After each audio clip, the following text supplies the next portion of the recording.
Special recording. General Mills, makers of Cheerios, the oat cereal ready to eat, and Wheaties, breakfast of champions, presents The Lone Ranger.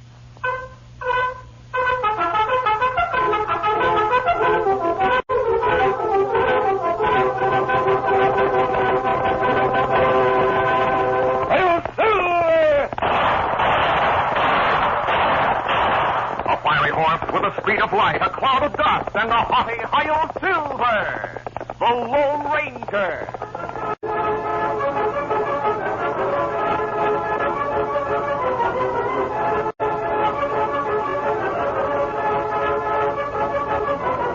With his faithful Indian companion Tonto, the daring and resourceful masked rider of the plains led the fight for law and order in the early western United States.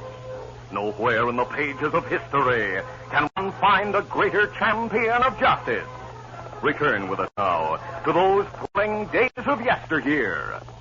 From out of the past come the thundering hoofbeats of the great horse Silver. The Lone Ranger rides again. Come on, Silver. Let's go, big fellow. Hail, Silver! Away!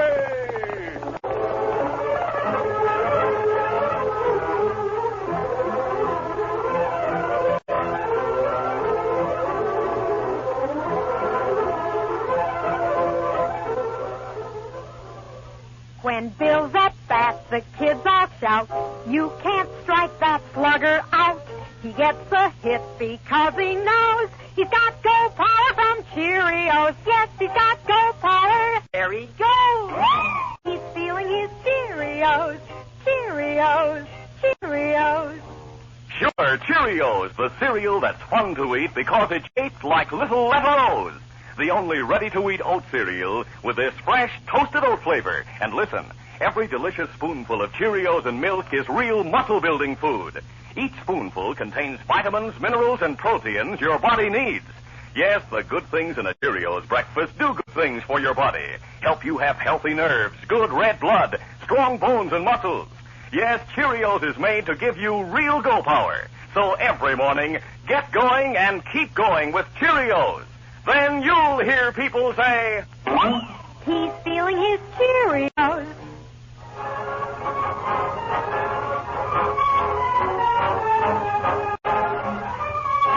Jack Wells, the proprietor of the Gold City Gazette, held a bundle of newspapers under one arm as he walked through the open door of Barnaby Boggs' Emporium. Inside the store, he paused and watched the plump proprietor tacking a chart to the rear wall. It was the familiar chart for testing eyesight, with lines of letters diminishing in size from top to bottom. As Boggs drove home the last tack and stepped back, Wells exclaimed, "What next?" Huh? Oh, Jack! Top of the morning to you. Don't tell me you're setting yourself up as an eye doctor. Oh, not exactly. I seek only to serve the people of Gold City. Where'd you get that chart? Came with the eyeglasses. Eyeglasses? Right here, Jack. This whole case of them just arrived in St. Louis. Maybe you're on the level. Well, here are your copies this week's Gazette. Thank you. Your ad's on the back page. Yes, it's the back page. My ad's always on the front page. Not this week. It's crowded out by important news. Indeed. Let me see. What's more important than the money-saving values offered by the Emporium? A gold claim that might be worth $1 million. Oh. Sam Bates died last week. His will was in the safe of Lawyer Sherwood. Sam left everything he owned to a man who once grub-staked him. An Englishman named Ed Winton. The luck of the British. Boggs' Eyeglass advertisement appeared the following week on the front page of the Gazette, beside another article about the missing English heir. The newspaper was distributed to other towns, including Red Rock, where Tonto saw and bought a copy while shopping in the general store. The Indian rode from Red Rock to a nearby woods, where the Lone Ranger waited in camp. Old Scout, old fella. Easy, Scout. Easy, fella. Me bring food and saddlebag, Kimasabi. News and paper. Good. Me unpack saddlebag while you look at paper here. Thanks, Tonto. It tell about Auntie Bob. Oh, yes. Here's his ad. And still runs store in Gold City. He seems to be keeping the promise he made us to stay out of trouble. Me not sure. Oh, why? Read what him say in ad? You'll shoot straight, read better, and look better when you correct that faulty vision with eyeglasses from the Barnaby Boggs Emporium. Get rid of the bloodshot in your eyes, regain the healthy sparkle of youth.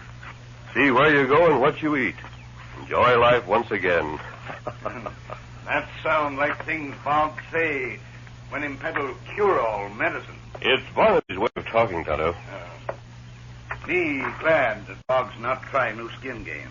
We haven't seen the old man for a long time. Oh, Tonto, you see this article in the paper? When me only see what Boggs say. Sam Bates is dead. Do you remember him?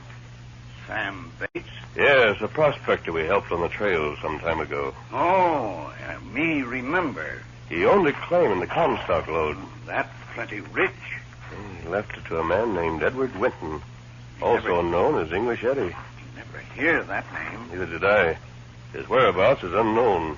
Him Englishman? Yes, he spent all of his life in England until a few years ago when he came to this country. Maybe him go back to England. It would be a shame if he lost the fortune that's waiting for him in Gold City. We'll be on the watch for him, Tonto. Him young fella? Between 30 and 35. What he look like?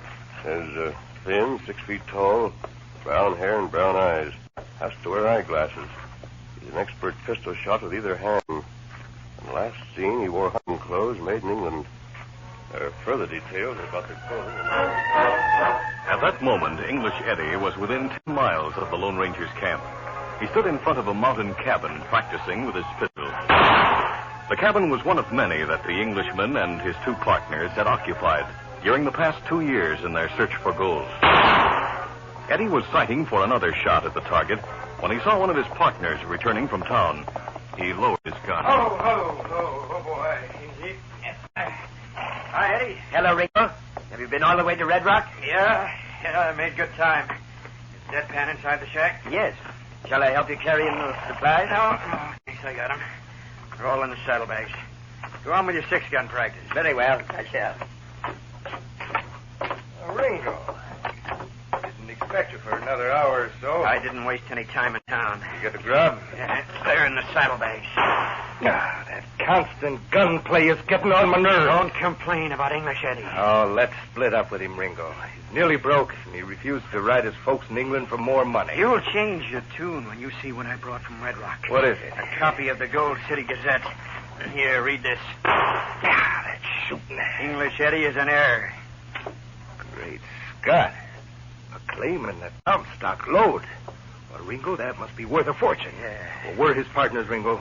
We split 3 ways on any gold we find. That was our prospecting agreement. The agreement doesn't cover inherited money. Maybe we can make a deal with him before he learns what a Comstock claim is worth. Yeah, it's worth a try. No, wait. I got a better idea.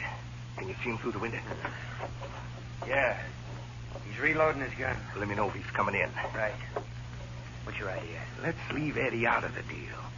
You go to Lawyer Sherwood. Call yourself Ed Winton and collect the inheritance. Deadpan, I couldn't get away with it. Why not? You're lean, 6 feet tall. You fit the description even to the brown hair and the eyes. And it says right here in the paper that no one in Gold City ever saw Ed Winton, except Bates, and he's dead. But I don't wear eyeglasses. Wear Ed's glasses and his clothes. And take his credentials to show Lawyer Sherwood. And what about Ed Winton? We'll have to get rid of him. 1 bullet in the right place. I savvy. I tell you, Ringo, we can put it over him. Yeah, maybe so. Yeah, but what if I have to sign some papers? I can't copy his name the way it's written on his credentials. We'll make him sign his own name. But if he's dead, how's he We'll going to... keep him alive until we're sure of the inheritance. We'll hold him prisoner somewhere near Gold City. Hey, wait. He's coming toward the door. All right, I'll get the paper out of his sight. Now, let me handle things. Go ahead. It's your idea. Well, Eddie, did you finish your target practice? I used all the cartridges I had with me. I Deadpan. And started the preparation of our meal. No. Ringo and I have been talking things over. We decided there's no use prospecting around here any longer. Yeah, we've been searching for a long time without finding a place worth staking. We've been searching in the wrong place. Obviously. We'll move to the Gold City area. Have you any reason to think we'll be more successful there? I've got a hunch we'll strike it rich. Well, if you and Ringo wish to move, I'm outvoted. We'll pack our gear and move this afternoon.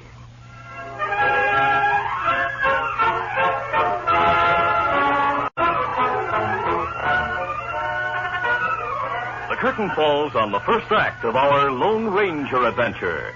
Before the next exciting scenes, please permit us to pause for just a few moments.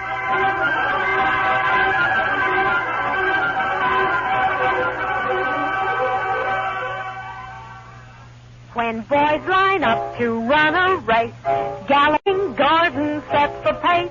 He comes in first because he knows he's got go power from Cheerios. Yes, he's got go power. There he goes. He's feeling his Cheerios, Cheerios, Cheerios.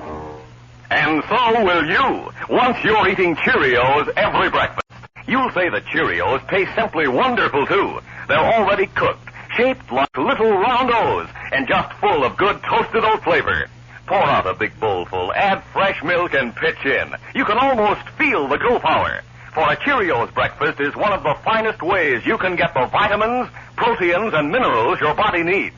A bowl of Cheerios and milk really starts your day right. Helps give you the good red blood, strong bones, and muscles. Go power, you'll get it from Cheerios. Try it, and folks will say... He's feeling his Cheerios.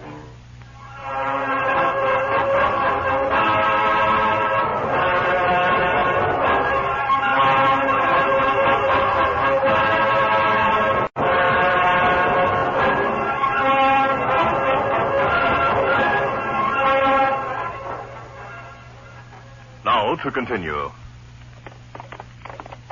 Deadpan, Ringo, and Ed Winton traveled for 2 days. And at sundown on Friday, it rained in front of a cave near Gold City. Ed Winton didn't see Deadpan wink significantly at Ringo. The Englishman dismounted, without the slightest suspicion that his partners planned to murder him. I say, this cave should make a first-rate shelter. Yeah, I remembered it from the last time I was around here. Ringo, you ready for the showdown? Yeah. Showdown? Yeah, Eddie. Would you mind letting me take a 6-gun? Ringo and I want to settle a little bet. Oh, wager, huh? Well, now that's 40. Here you are, Deadpan. What's the wager? Thanks. Get the rope on him, Ringo. All right, rope. Still, Eddie, you're covered. I say... Sorry, but we're going to tie you. No, let me go. Hold still. I'll put a bullet. Now, don't shoot him. They need his signature. Crack him on the head. That'll stop him. Oh. Yeah. He's stronger than I thought. I'll tie him up. We'll drag him into the cave before he regains consciousness. You better take off that English coat for your time. You need that when you're calling the lawyer. Yeah. Hey, Deadpan, look. What?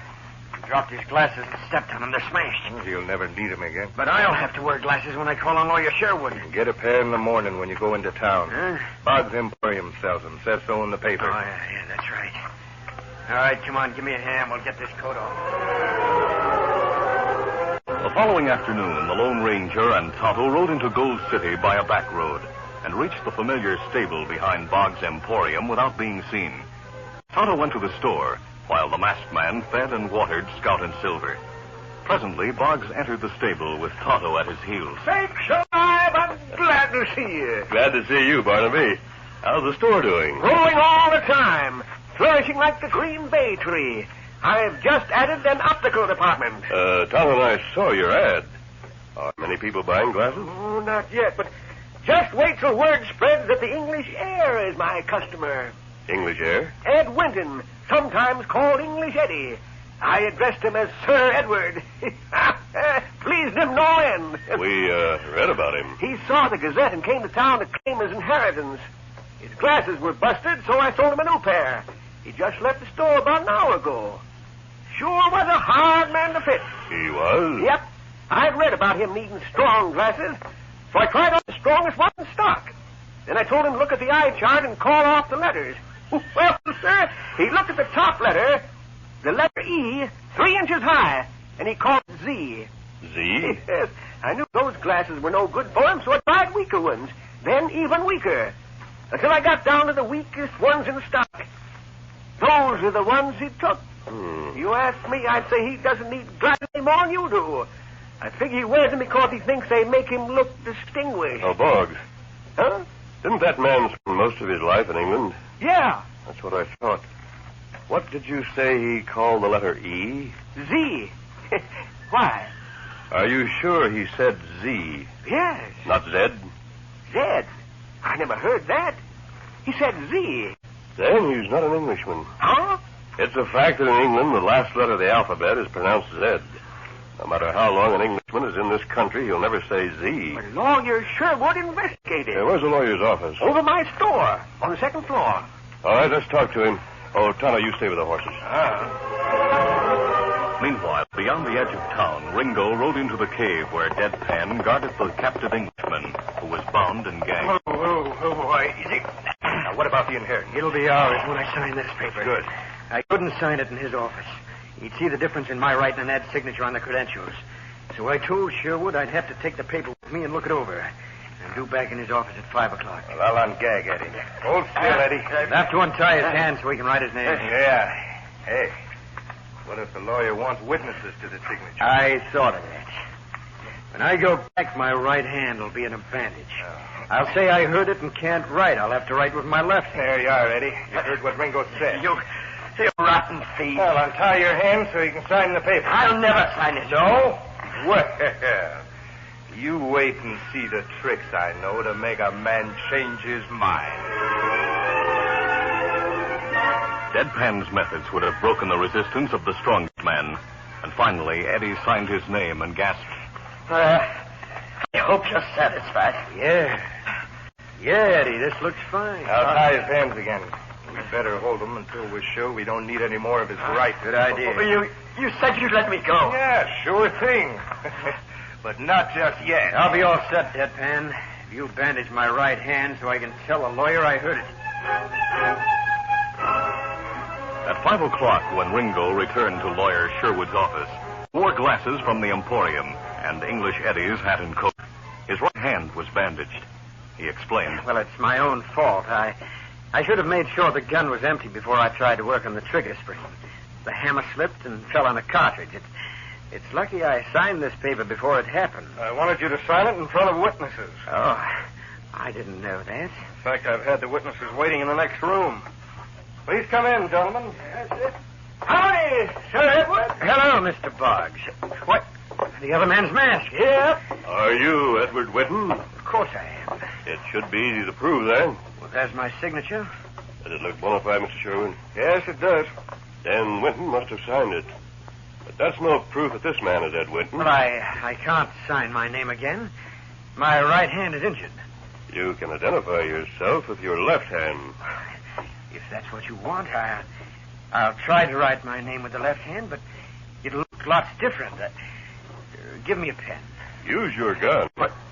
My gun? If you're Ed Winton, you're an expert shot with either hand. But I don't. Open that window, Boggs. Hey, right, sir. Winton, there's a weather vane on the roof across the street. It's shaped like a rooster. It will spin if you hit the rooster's head. Oh, that's an impossible target. Well, is it? I'll find out. You hit it. I'll try it with my other hand. You hit it again. Your turn, Mr. Winton. All right. Ringo knew that he was trapped. He looked through the window and drew his gun slowly while his mind was racing. Go ahead, Winton. He knew this was a showdown. Thoughts of the inheritance were gone from his mind. He was thinking only of escaping from a situation that might send him to prison. Why don't you fire, Mr. Winton? Ringo finally decided that his one hope lay in shooting his way out of the office. Suddenly, he turned toward the masked man. I'll fire. No, wait, Jay. I was waiting for that move. You smashed my gun. Yes. Your move to shoot me was a dead giveaway. Now, mister. Let me go. You're going to talk. Where's the real Ed Winton? I don't know. He was alive and nearby when he signed that paper. Where is he? Did I give you a lesson in speaking? People in the street who heard the gunfire sent for the sheriff, who ran all the way from his office to the Box Emporium. He rushed upstairs to the second floor, where he found Tonto standing outside the closed door of the lawyer's office. What's going on? I heard there was gunplay in Sherwood's office. Me hear guns little while ago, and then hear plenty bumping sound. Stand aside. I'll see what's going on. Friends say wait here. Well, I want to see you. Hello, Sheriff. Sherwood, what? Who's the masked man? I'll vouch for him. What happened to that man? He had to be persuaded to tell where the English heir is being held prisoner. I've told all I know. Keep that masked man away from me. What's that about the English heir? Sheriff, this man posed as Ed Winton in an attempt to steal the Sam Bates estate. Why, you ornery His child. partner is holding the real Ed Winton in Pirate's Cave. Come on, Tonto. We'll go and get him. Wait till I jail this critter and I'll go with you. The Lone Ranger led the way, with Tonto and the sheriff following closely. Barnaby Boggs followed at a distance. The masked man rode directly toward the cave. Deadpan was inside the cave, guarding the Englishman, when he saw the oncoming men. Realizing that he was about to be trapped, he rejected his first impulse to shoot the prisoner and leaped to the bare back of his horse in the slim hope of escaping. As he rode out of the cave, Deadpan fired wildly at the masked man. The Lone Ranger's gun barked quick reply. A silver bullet struck Deadpan's right arm. He dropped his gun and fell from his horse. Oh, easy, steady, big fella. Stay where you are. I'll shoot again. No, shoot again. You got me. I'll take that gun so you'll not be tempted to use it again. Don't shoot me. Me see is Winton and Cave kill somebody. By the time Barnaby Boggs arrived, Winton stood outside the cave, pale and unharmed, but squinting with the effort to see without his glasses. The sheriff was finishing a bandage on Deadpan's arm, and the Lone Ranger and Tonto were ready to mount their horses. It's all over, Barnaby. My horse couldn't keep up with yours. So this is Ed Winton. Well, I'm very proud to know you, Sir Edward. Boggs is the name. Barnaby Boggs. How do you do? I'm sorry, I can't see you very well. Broke my glasses, you know. Oh, then I'm your man. Fix you up in no time at the Boggs Emporium. Have a line of the finest glasses you ever saw. Yes, sirree. I'll make a special price in return for a testimonial letter. Barnaby, though you're slow on horseback, you're lightning fast when you see a business deal. Easy, steady, big fella. Hey, you and Tonto aren't leaving so soon. Yes, we have other work to do. We'll see you again, though. Adios. Narration, I never get to talk to the masked man as long as I'd like to. But anyhow, Winton, I want to be the first to congratulate you on your inheritance. Oh, but I'm sorry. You're not the first. The masked man already has. Oh, dad rabbit. I never can get ahead of the Lone Ranger.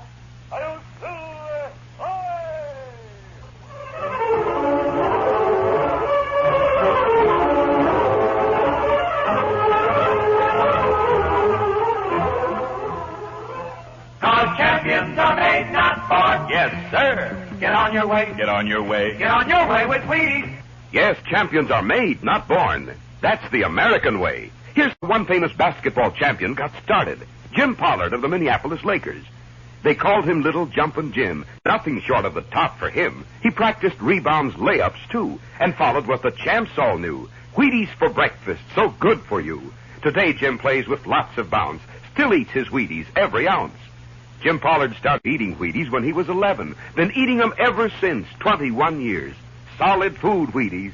There's a whole kernel of wheat in every Wheaties flake. Let's go, Jim, down the floor. Hey! He's on his way, on his way. He's on his way, on his way. Get on your way with Wheaties. Cause champions are made, not born. Yes, sir. Get on your way. Get on your way. Get on your way with Wheaties. Breakfast of champions.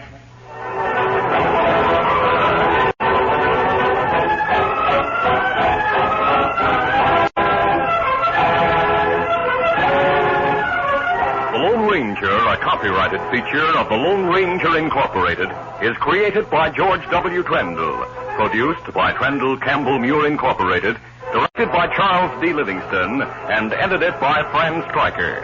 The part of the Lone Ranger is played by Brace Beamer. Your announcer, Fred Foy.